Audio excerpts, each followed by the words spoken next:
इस खबर के प्रायोजक हैं Bachpan and 7 star convent school Khunkhuna. Bachpan school जहां भविष्य बुना जाता है। Pole star 10 school Didwana. Pole star जहां सितारे तरासे जाते हैं है Shri Niwasacharya senior secondary school Didwana. है राधा माधव वाटिका। शादी पार्टी या हो कोई उत्सव तो याद करे राधा माधव वाटिका डिडवाना। सबसे पहले तो आपका हार्दिक अभिनंदन और स्वागत मुरुदरी की इस उपकाशी आबा नगरी डिडवाना में।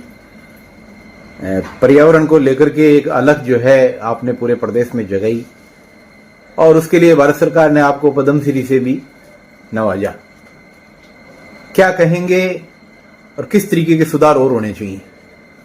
देखिए, आज जो पर्यावरण के लिए जो पूरा विश्व के वैज्ञानिक चिंतित है और पूरे विश्व में जो पर्यावरण के लिए एक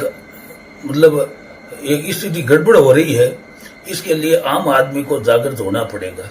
क्योंकि जो ग्लोबल वार्मिंग हो रहा है, जलवायु परिवर्तन जो है वो एक बहुत बड़ी समस्या हो गई है और इसके कारण न जाने कई स्थितियां गड़बड़ हुई है। जो बड़े बड़े हिमगिर पहाड़ थे बर्फ के, जो वो पिघल करके समुद्र में जा रहे हैं और समुद्र का जो इधर तापमान बढ़ रहा है, जो तापमान बढ़ रहा है, इस तापमान के कारण जलवायु परिवर्तन के कारण ये जो तापमान बढ़ रहा है, इस तापमान के कारण जो बड़े बड़े जो पहाड़ है बर्फ के वो पिघल रहे हैं, पिघल करके वो जो समुद्र में जा रहे हैं। और उसके कारण क्या है कि कभी जो समुद्र का जल इस तरह अगर थोड़ा बढ़ गया तो समुद्र के पास जितने भी शहर हैं उस शहर को वहां से खाली करके दूसरे शहर बसाने पड़ेंगे। न जाने सरकार के ऊपर कितनी आफत आएगी, कितनी वहां लोग रहने वालों के लोगों के ऊपर आएगी। क्योंकि ये जो एक चक्र था, क्योंकि जो बर्फ आकर के जमती थी और वापस बर्फ पिघल करके बरसात होती थी, सब कुछ होता था। इस जलवायु परिवर्तन के कारण जो हुआ है वो इससे क्या है, आज पूरे विश्व के वैज्ञानिक चिंतित है। दूसरी बात यह है कि इसका जो जलवायु परिवर्तन का कारण क्या है, विकास तो हो गया 1000 गुना और विकास ही विकास, पर विनाश हो गया 5000 गुना। इस विनाश का कारण है जलवायु परिवर्तन और जो विनाश का अभी तक कोई आकलन नहीं है। क्योंकि जनसंख्या के लिए तो विकास तो करना पड़ता है सरकार को, तो क्योंकि जो जनसंख्या बढ़ रही है तो जनसंख्या के कारण जो विकास बढ़ रहा है, तो विकास के कारण जो विनाश हो रहा है। मेरा तो ये मानना है कि भी जो ये विकास के अनुपात में बराबर जो विकास के अनुपात में ही जो विनाश हो रहा है उसके अनुपात में विकास होना चाहिए। अब क्या है कि हमारा जो धरती का जो पहले भगवान ने क्या किया, सबसे पहले धरती बनाई, धरती पर फिर बाद में पहाड़, नदी, नाले, जंगल और ये जो पेड़ पौधे सब बनाए। फिर बाद में भगवान ने उस पर ये जो जानवर उतारे और जानवर उतार करके फिर बाद में मनुष्य को उतारा और मनुष्य को ये कहा कि भाई इसके साथ कोई छेड़छाड़ मत करना, इसका हक इनको छीनना, इनका हक मत छीनना। आदमी ने एक आदमी की शिखर पर बैठ करके इस प्रकृति के साथ जो खिलवाड़ किया है, इसकी भरपाई होनी बड़ी कठिन है। क्योंकि बड़े बड़े पहाड़ थे, उनको खोखला कर दिया, जमीन में कुछ छोड़ा ही नहीं, जमीन में अंदर जितना भी पानी आ वो खींच लिया। वैज्ञानिकों ने ऐसी बड़ी बड़ी मशीनें बना दी जो आसमान से तो नहीं, जमीन से खींचने के लिए कई हॉर्स पावर की मशीनें बना दी। पर ये जो आसमान से पानी खींचने के लिए तो अभी तक वैज्ञानिकों कोई मशीन बना ही नहीं सका। तो इसलिए क्या है कि जो जमीन से जो पानी खत्म हो रहा है, ये जो जमीन को खोखला कर डाला है, जमीन में छोड़ा कुछ नहीं। तो इस धरती का जो बैलेंस है वो क्या है, गड़बड़ा गया। अब इसका संतुलन, कभी भूकंप, कभी अतिवृष्टि, कभी अनावृष्टि, कभी तूफान, कभी कुछ, कभी सुनामी, तो ये स्थितियां धीरे धीरे गड़बड़ होती जा रही है। अब क्या है, हमारा ये रेगिस्तान एरिया है जो राजस्थान का, यहाँ क्या है कि जो ये बड़ी बड़ी कंपनियां आ रही है, जो ये सोलर प्लांट की और जगह जगह सोलर लग रहे हैं, सोलर लगेंगे तो क्या है कि हमारे जो राज्यवर्ष खेजड़ी है इसको बड़ा भारी खतरा हो गया। खेजड़ी का पेड़ किसान की जीवन साथी है, जीवन की रेखा है, जीवन का आधार है, इसको बचाना जरूरी है। इसे तो क्या छपनिया अकाल पड़ा था, जब क्या है कि लोगों ने इस खेजड़ी के छोटे और पत्ती छोल छोल करके खाए थे, तो उस समय कवि ने कहा था खेजड़ियां खोखाड़ियां थारो एक एक पान अमोल, मानव भूखा पेट भरे छोटा थारा छोल। तो ये खेजड़ी का पेड़ है, ये बहुत ही बड़ा गजब का पेड़ है। ये किसान का हर चीज इसके काम की है और इसके नीचे भी अन्न पैदा हो रहा है। मैं दिल्ली जा रहा हूं तो मेरा का जो 22 तारीख को राष्ट्रपति जी ने मेरे को समय दिया है, मैं वहां इस खेजड़ी को बचाने के लिए ही मिलूंगा। तो हमारे यहाँ की आज से 350 साल पूर्व जोधपुर के पास खेजड़ी में जो बिश्नोई समाज के जो अमृता देवी बिश्नोई थी, उनकी अगुवाई में उन्होंने जो खेजड़ी को पकड़ लिया। जोधपुर का किला बंडा था और किले में चूनने की पकाने की जरूरत थी, तो खेजड़ी काटने के लिए सैनिक आए, तो उन्होंने पेड़ के नीचे लिपट गई और एक की शीश काटा, तो उनकी बेटियां चिपक गई खेजड़ी के, उनका शीश काटा है। तो ऐसे करते करते 363 लोगों ने एक बलिदान दे दिया पेड़ों के लिए, इस खेजड़ी के पेड़ों के लिए।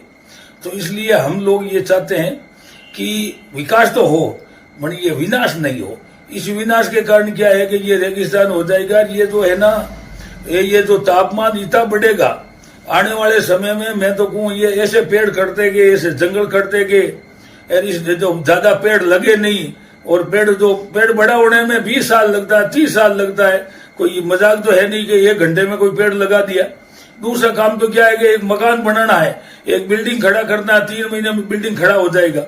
एक पेड़ बड़ा करने में कम से कम 20-30 साल लगते हैं, और एक पेड़ की उम्र है 500 साल 400 साल। आदमी की तो कोई उम्र है नहीं, आदमी की तो उम्र है 60 साल 70 साल 80 साल, नहीं जाने कभी 50 साल में जा सकता है, 40 में जा सकता है।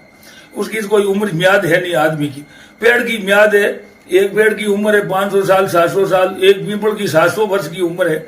700 साल नहीं जाने कितना प्राणवायु ऑक्सीजन देगा, कितनी कार्बन डाइऑक्साइड लेगा, कितने जीव जंतु जानवर जो इसके नीचे बैठेंगे। मैंने तो एक इंटरव्यू महामहिम राष्ट्रपति जी का सुना। महामहिम राष्ट्रपति जी ने यह कहा कि मेरे पिताजी एक तो लकड़ी की, सूखी हुई लकड़ी की एक गंठड़ी ला करके उसको नमस्कार करते थे। तो मैंने पूछा इसको नमस्कार क्यों करो, तो उन्होंने कहा कि ये जो अब बूढ़े हो गए हैं, ये पहले जब जिंदे, ये जब मजबूत थे तो ये इन्होंने कितनी छाया दी होगी, कितने फल दिए होंगे, कितने फूल दिए होंगे, कितनी पत्ती दी होगी, कितनी जानवरों को, पक्षियों को। तो इसलिए क्या है कि इनका कितना योगदान है। तो इसलिए क्या पेड़ों के योगदान का कोई पार ही नहीं है। तो इसलिए मैं तो ये आपसे ये निवेदन करता हूं कि आम आदमी जो ये इस जो वीडियो को आप जो मेरे से आप मिले हैं और मेरा जो ये जो वर्जस ले रहे हैं, तो ये जो सुने, हर आदमी को जिंदगी में एक बच्चा जन्म लेकर के 80 साल तक 15.5 करोड़ रुपए की ऑक्सीजन लेता है। अगर पेड़ ही नहीं लगे तो ऑक्सीजन आएगी कहां से। तो इसलिए हर आदमी को, मानव मात्र को जिंदगी में 50, 60, 70 पेड़ तो लगाने ही चाहिए, उसको बड़े करने चाहिए। और जीव है, जानवर है, पशु है, पक्षी है। मैं तो 7 जे पर काम करते हैं हम लोग। जल है तो जंगल है, जल नहीं बचेगा तो कहां से आएगा। जल तो 2.5% बचा है धरती पर, बाकी तो सब जल खा रहा है। आने वाले समय में अगर कोई युद्ध होगा तो जल के लिए होगा। आपको अगर 5-5 लीटर 10-10 लीटर जल मिलेगा, क्या उसे आप नहा पाओगे? ये कंट्रोल की तरह मिलेगा, राशन की दुकान की तरह मिलेगा, ऑक्सीजन की भी आपको खरीदनी पड़ सकती है। तो इसलिए हर आदमी को, अभी समय थोड़ा आगे है, 2040-50 तक तो 56 डिग्री तापमान बढ़ेगा। सारी काम रात को होगा, कोर्ट कचहरी रात को खुलेगी, स्कूलें रात को खुलेगी। ये हो सकता है अगर ऐसी स्थिति रही और ऐसे अगर प्रगति के साथ खिलवाड़ होता रहा। तो इसलिए मानव मात्र को चेतना चाहिए, जागना चाहिए, पर्यावरण की रक्षा करनी चाहिए, जंगल की रक्षा करनी चाहिए, जल की बचाना चाहिए। तभी तो जीवन बचेगा, जैविक बचेगी। जैविक का खाना होना चाहिए। जैविक खाद से जो खाना बने तो वो खाना शुद्ध होता है। अब फर्टिलाइजर है, जेड है, रासायनिक खादें आ गई है, जगह जगह कैंसर की बीमारियां पैदा हो रही है, लोग बीमार हो रहे हैं। तो हमारे देश के लोग कमजोर हो रहे हैं, किसान लोग भी कमजोर हो रहे हैं। तो इसलिए क्या है कि जल है, जंगल है, जमीन है, जैविक है, जलवायु है, जीवन है, ये सब बचेंगे तो भी हम बचेंगे। तो आपको आज जो आपने मेरे को समय दिया, बहुत बहुत आपको बधाई। जो मीडिया के बंधु, आपको बहुत बहुत धन्यवाद देता हूं कि ये बात आम आदमी तक जाए, ये जो पर्यावरण के लिए और जल जंगल जमीन जीव जैविक जलवायु को बचाया जाए, यही है मेरा संदेश है। जय हिंद, जय भारत। जो मताराम बाबू ने अभी जताई है, आपको जो भविष्य नजर आ रहा है आने वाले समय में क्या हो सकता है? क्या सरकार को ये चीजें नहीं दिखाई देती? सरकार जंगलों की कटाई अंधाधुंध करवा रही है, देखो पहाड़ों का खनन लगातार हो रहा है, नदियों पर जो अतिक्रमण है वो नहीं हट रहे हैं, और पौधरोपण के जो कार्यक्रम है सरकार के, वो मात्र और मात्र एक प्रकार का दिखावा है। पिछले 20 सालों में लगे हुए पेड़ों में से अगर ये 2% भी जिंदा दिखा देवे तो हम दावा करते हैं। क्या कहना चाहेंगे इस पूरे मामले? मेरा ये सही है, बिल्कुल आप कह रहे हो वो बिल्कुल सही है। वास्तविकता में ये जो क्या है कि पेड़ लोग लगाते रहे, बिल्कुल, फिर क्या है कि उसको एक बार लगा दिया, फोटो खंच गया लोग, ये बिल्कुल सरकार का भी यही है, पेड़ लगा दिया, फिर उसको वापस जाकर के देखा नहीं। पेड़ को बच्चे की तरह पालना पड़ता है 3 साल 5 साल तक, जब पेड़ बड़ा होता है फिर धीरे धीरे उसको देखना पड़ता है, उसको पेड़ को बच्चे की तरह पालना पड़ता है, तब जाकर के पेड़ बड़े होते हैं। और सरकार को चाहिए कि खुद करें और दूसरों को भी सहयोग करें, आम आदमी को सहयोग करें। मैं तो ये कहता हूं कि भाई ये सरकार को, अगर ये सरकार कुछ ही नहीं करती है तो सरकार किसानों को सुपुर्द कर दे कि जितने पेड़ बन पाओगे उसका प्रत्येक वर्ष उसका ये अनुदान दिया जाएगा, किसान अपने आप पेड़ लगा लेंगे। सरकार ये जो पेड़ लगा ही नहीं रही है, बड़े ही नहीं कर रही है, किसानों को ये योगदान दे दे भाई, कार्बन क्रेडिट देंगे आपको, इतने पेड़ लगा करके बड़े करो, किसान अपने आप करेंगे। बस मान लेते हैं पौधरोपण तो एक जागृति का कार्यक्रम है, ठीक है, लेकिन पहाड़ों का जो खनन और नदियों पर जो अतिक्रमण ये बहुत खतरनाक है। ये आने वाले समय में ये बहुत बड़ी स्थिति बनेगी, ये बड़ी गंभीर स्थिति बनेगी। सरकार को चाहिए कि इस पर रोक लगे और ये जो जमीन नदियां हैं उसको बचाया जाए, नालों को उसको बचाया जाए, पहाड़ों को बचाया जाए। ये नदी नाले पहाड़ ये नहीं बचेंगे तो सारा ही खेल खत्म हो जाएगा, हमारी जैव विविधता खत्म हो जाएगी। ये जो अरावली पहाड़ी है ये खत्म हो गई ना तो पूरा अकाल ही अकाल पड़ेगा, कभी बरसात भी नहीं होगी, यही स्थिति हो सकती है। तो इसलिए क्या है कि सरकार को चाहिए इस पर ये जो है प्रतिबंध लगाया जाए।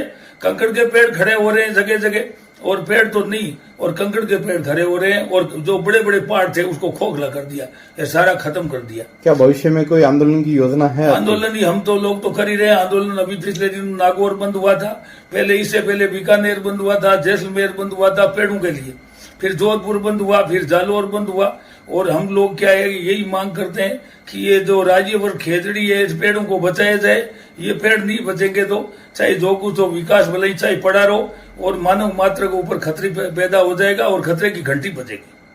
बहुत बहुत